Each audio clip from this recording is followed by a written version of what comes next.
하나님의 말씀 역대상 15장 역대상 15장 1절에서부터 15절까지 말씀입니다.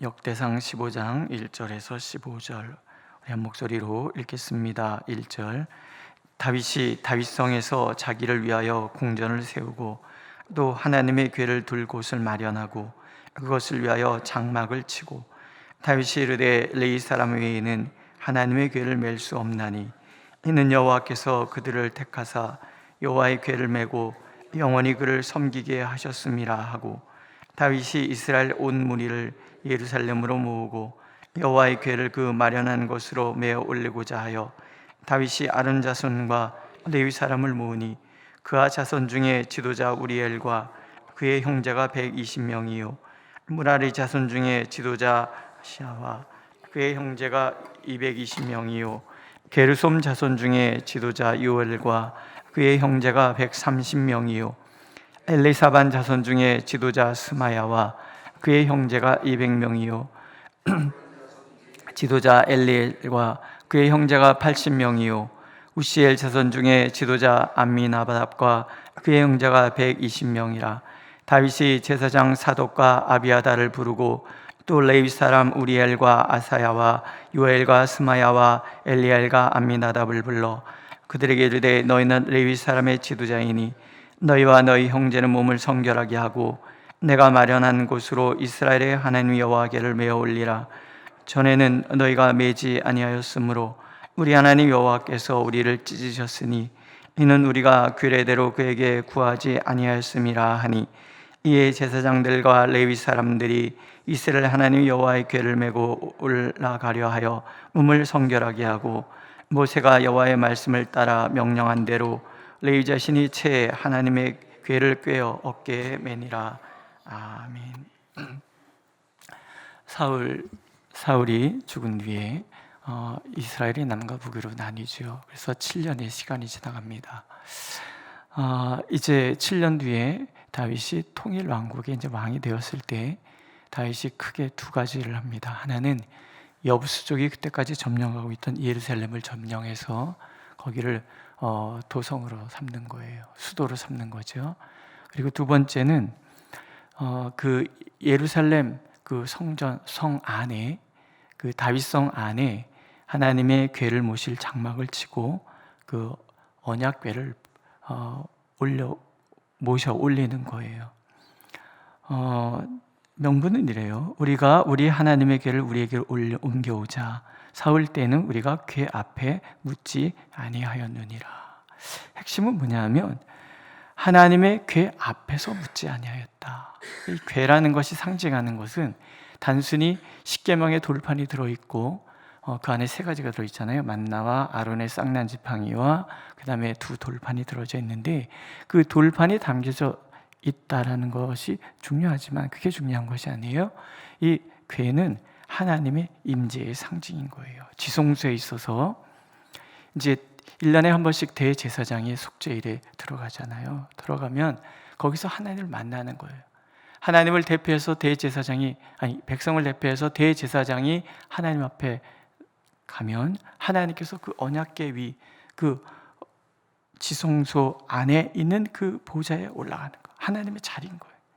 거기서 대제사장과 독대하여서 이스라엘의 모든 죄를 용서하여 주시고 또 이 궤 앞에서 하나님께 기도할 때 하나님이 응답하시고 그랬단 말이죠. 그러니까 궤를 모셔온다는 것 자체가 바로 나는 하나님 앞에서 하나님께 묻고 하나님의 인도하심에 따라서 통치하겠다. 그 다짐인 거예요. 사울 때는 우리가 궤 앞에서 묻지 아니하였다. 그게 사울의 몰락의 이유라는 거죠. 다윗이 그 일을 하는 거예요. 사무엘 선지자가 사사가 되었을 때도 안 한 일이에요. 사울 왕 때도 이 일을 안 했단 말이에요. 우리가 알다시피 블레셋과의 전투에서 싸움에서 져요. 회개를 해야 되는데 그들의 신이 우리를 이겼다고 생각해서 언약궤를 메고 오면 언약궤의 그 그걸 뭐라 그래요? 언약궤의 그 능력으로 우리가 전쟁에서 이길 것이다라고 생각을 해요. 그래서 언약궤를 메고 와요. 근데 언약궤가 능력이 있는 게 아니잖아요. 하나님께서 함께 하시는 것이 능력인 거예요. 그러니까 얼마나 신앙이 타락했는지 여러분 아시겠죠? 성경 자체가 이게 능력이 아니에요. 여기에 기록되어 있는 하나님의 말씀을 지키는 것이 능력이고 그 말씀대로 임재하시는 하나님이 능력인 것이지. 근데 이스라엘은 그렇게 생각을 했기 때문에 하나님은 그냥 언약궤를 뺏기게 내버려 두는 거예요. 그리고 나서 이 블레셋이 어려움을 당하니까 그들이 암소에 그 언약궤를 실어서 올려 보내잖아요. 그래가지고 그 기럇 여아림에 그 언약궤가 머물러 있은지 오랜 시간이 흘렀어요. 사무엘의 사사시대가 지나가고 사울의 통치시대가 지나가고 그리고 이제 다윗이 된 거예요. 아직도 그게 거기에 있는 거예요. 하나님의 장막에 있어야 될 궤가 아직도 거기에 있는 거예요. 그러니까 아직 하나님이 안 돌아오신 거예요. 상징적으로 그래요.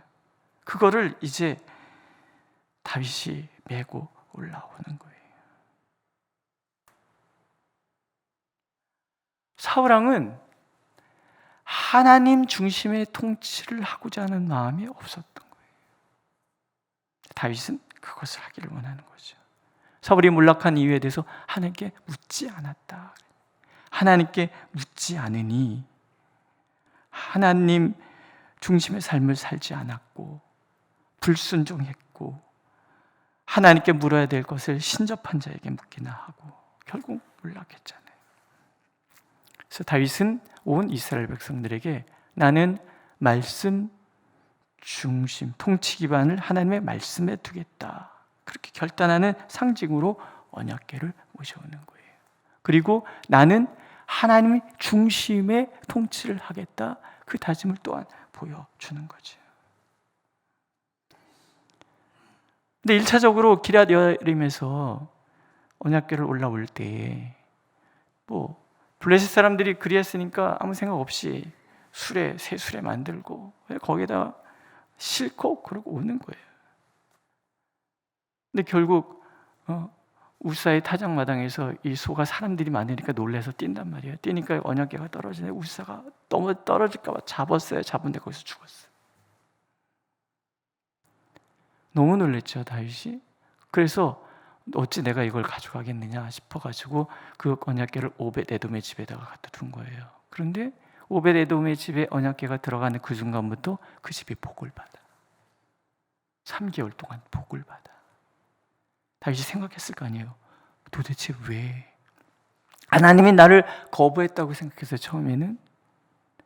그런데 그게 아니라는 걸 알았죠. 그럼 나의 무엇인가가 잘못되었구나라는 것을 알게 되는 거죠. 공부를 한 것 같아요. 레위 사람들이 그리 많았는데 레위 사람들이 다윗에게 충고 한마디도 하지 않았다니까. 레위 사람도 제사장들도 다윗도 말씀에 대해서 공부하지 않았던 거예요. 아는 거죠. 언약궤를 옮길 때는 반드시 고핫 자손의 그 레위 지파 제사장들이 채에다 꿰서 어깨에 메고 옮겨야 되는 거구나. 비로소 알았다는 거지.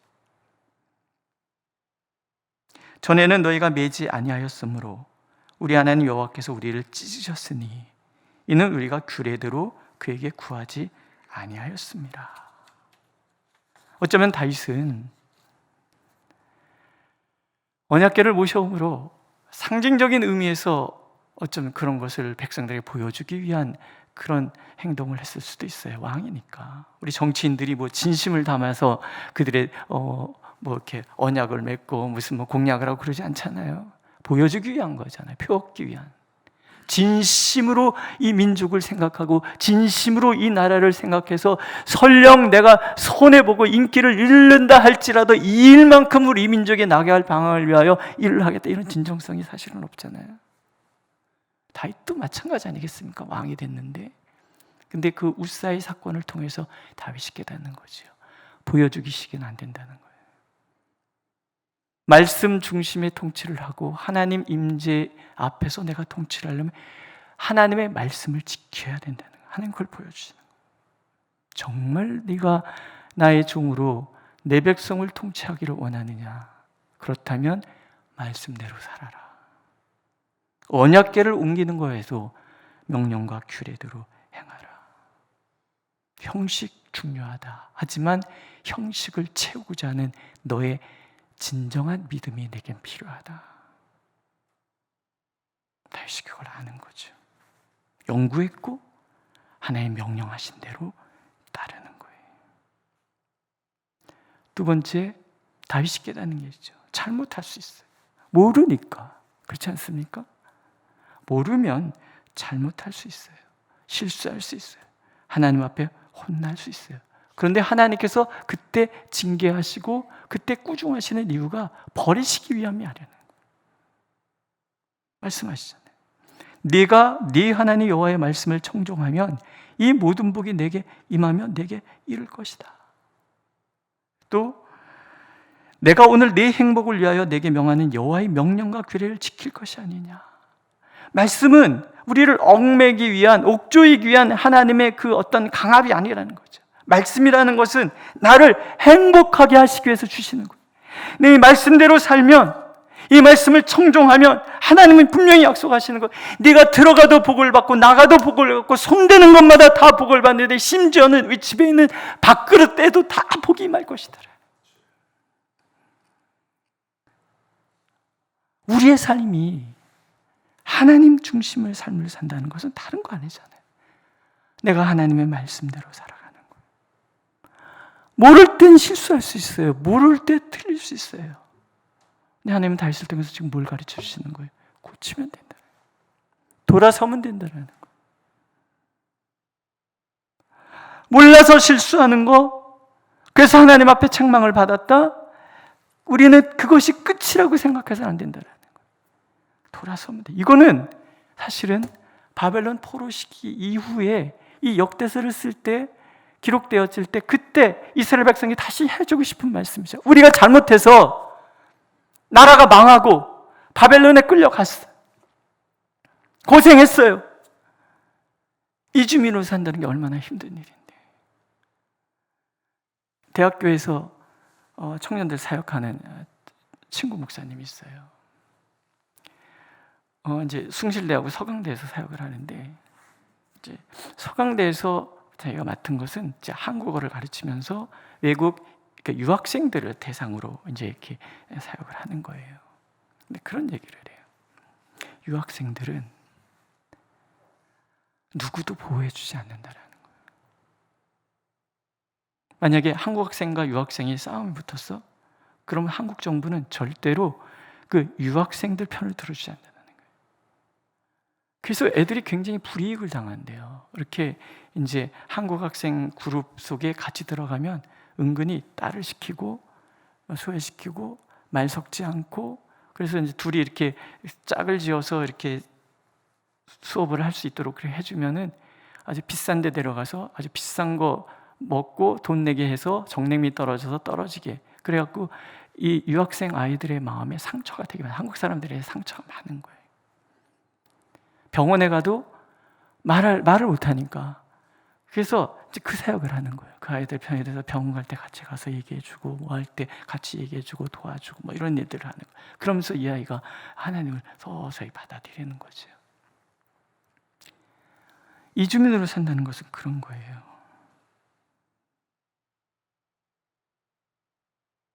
근데 제가 왜 이런 얘기 시작했죠?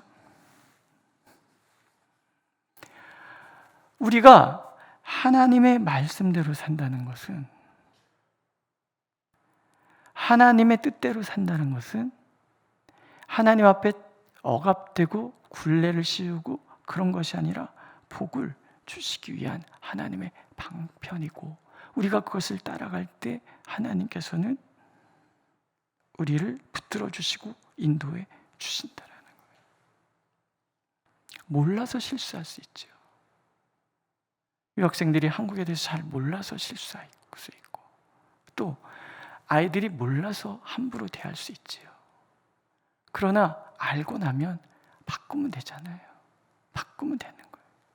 좋은 어른이 되어서 아이를 붙들어주고 보호자가 되고, 그래서 한국에 대한 좋은 이미지를 가지고 그렇게 그 나라로 돌아갈 수 있도록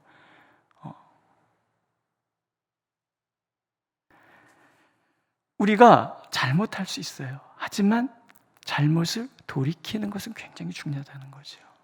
바벨론에 끌려가서 그들이 이주민으로서 얼마나 힘든 삶을 살았어요.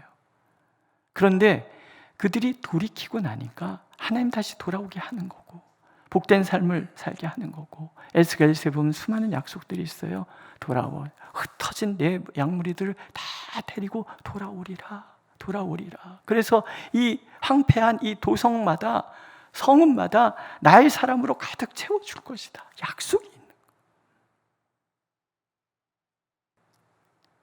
이주민으로서의 그 고단한 삶, 그런 차별과 냉대 속에 살았던 그 아픔들을 가지고 있는 백성들을 향하여 이 얘기를 해주고 있는 거예요. 서름 알지? 그러나 기억하라. 그 서름이 왜 왔는지 결국 하나님의 말씀을 거부했기 때문이 아니냐. 하지만 알고 돌아서면 된다. 돌아서면. 안티오쿠스 에피파네스라는 헬라 문화의 그 대전도자라고 생각해서 이스라엘을 핍박했던 왕이 있어요. 그 왕 앞에서도 모든 통치의 주권은 하나님께 있고, 이러한 일들이 일어나는 것을 나를 돌이키게 하시기 위한 하나님의 마음이지, 형식적인 나의 신앙을 진심을 담은 신앙으로 바꾸기 위한 하나님의 섭리이지 하나님의 징계는 아니다. 그 얘기를 가르쳐주고, 오늘 우리도 마찬가지. 오늘 내 삶 속에 찾아온 이러저러한 일들, 그런 일들이 하나님 나를 버리기 위함이 아니라, 하나님께서는 우리가 하나님의 말씀에 분명히 서서 하나님께서 우리에게 행복을 위하여 주신, 행복하기를 원하시는 하나님의 마음을 알아 행복을 나의 것으로 누리고 살아가기를 원하신다라는 거. 그러고 싶지 않으십니까? 들어가도 복을 받고 나가도 복을 받고, 손대는 것마다 복 받고, 나보다 내 자녀들이, 내 후대들이 하나님 앞에서 더 견고하고 아름답게 쓰임받는 그런 복을 누리는 거 우리 원하잖아요. 그러기 위해서 우리가 해야 될 일은 내가 말씀의 법에 바로 서는 거예요. 나의 실패가 영원한 버림이 아니라는 것을 하나님 앞에 다시 돌아서는 거예요. 다윗은 그 일을 계속 반복해요. 잘못해요. 하지만 할 때마다 하나님께 돌아서는 거예요. 눈물로 회개하고 눈물로 배기와 침상을 적시고 그렇게 기도하면서, 내 앞에 밤에는, 저녁에는 눈물이 나를 찾아올지 몰라도 새벽에는 하나님의 은혜가 나를 맞아줄 것이다. 그 밤을 그렇게 통곡으로 보내고, 그런 다윗이 너무 좋아서 하나님은 그 후손으로 오는 것조차도, 독생자를 그 후손으로 보내는 것조차도 마다하지 않으셨다라는 거죠. 그게 복인 거예요. 믿으십니까? 자, 마지막. 자신을 위하여 궁전을 세우고 또 하나님의 궤를 둘 곳을 마련하고 그곳을 위하여 장막을 쳤다. 이게 굉장히 중요하다고 봐요. 하나님을 나의 삶의 중심에 모실 장막을 내가 치는 거예요. 하나님의 임재 앞에 살아가기 위한 장막을 내가 치는 거예요. 날마다 하나님께 묻고 날마다 하나님의 음성을 듣고 하나님과 동행하며 살기로 다짐하는 나의 장막을 치는, 그게 골방일 수도 있고 나의 결단일 수도 있고, 하나님 오늘도 우리에게 질문하시는 거죠. 너의 장막이 어디 있느냐? 나의 장막이 어디 있느냐? 하나님과의 만남의 비밀한 장소, 하나님을 독대하고 하나님의 음성 듣고 하나님의 뜻을 따라 살고자 하던 나의 결심이 담겨져 있는 나의 장막이 어디 있느냐? 역대하 16장 9절에 하나님 이런 말씀하세요. 여호와의 눈은 온 땅을 두루 감찰하사 전심으로 자기에게 향하는 자를 위하여 능력을 베푸시나요. 다윗은 그렇게 전심으로 하나님을 찾았고, 하나님은 그래서 다윗을 위하여 전심으로 일하셨습니다. 오늘도 하나님은 우리의 장막을 찾으세요. 하나님을 전심으로 바라고 전심으로 의지할 나의 장막, 그 비밀한 자리. 오늘도 하나님 그 비밀한 자리에서 하나님을 만남으로 나를 향하여 전심으로 능력을 베푸시는 하나님을 마음껏 누리는 저와 여러분들이 되시기를 간절히 원하고 계십니다. 기도하겠습니다. 하나님, 없는 삶은 실패와 좌절과 절망의 자리인 줄 우리가 압니다. 하나님, 그러나 주님을 나의 삶의 장막에 모셔드리면 하나님께서 우리를 향하여 능력을 베푸시는 줄 우리가 믿습니다. 주님, 전심으로 주님을 바라보되 말씀의 법에 서서 하나님의 임재 가운데 머물고 주님의 뜻에 전심으로 순종함으로 놀라운 하나님의 능력을 덧입는 삶이 되도록 하나님 역사하여 주시옵소서.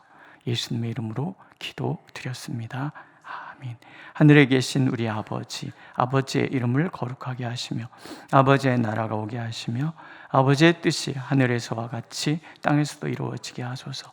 오늘 우리에게 일용할 양식을 주시고 우리가 우리에게 잘못한 사람을 용서하여 준 것 같이 우리 죄를 용서하여 주시고 우리를 시험에 빠지지 않게 하시고 악에서 구하소서. 나라와 권능과 영광이 영원히 아버지의 것입니다. 아멘.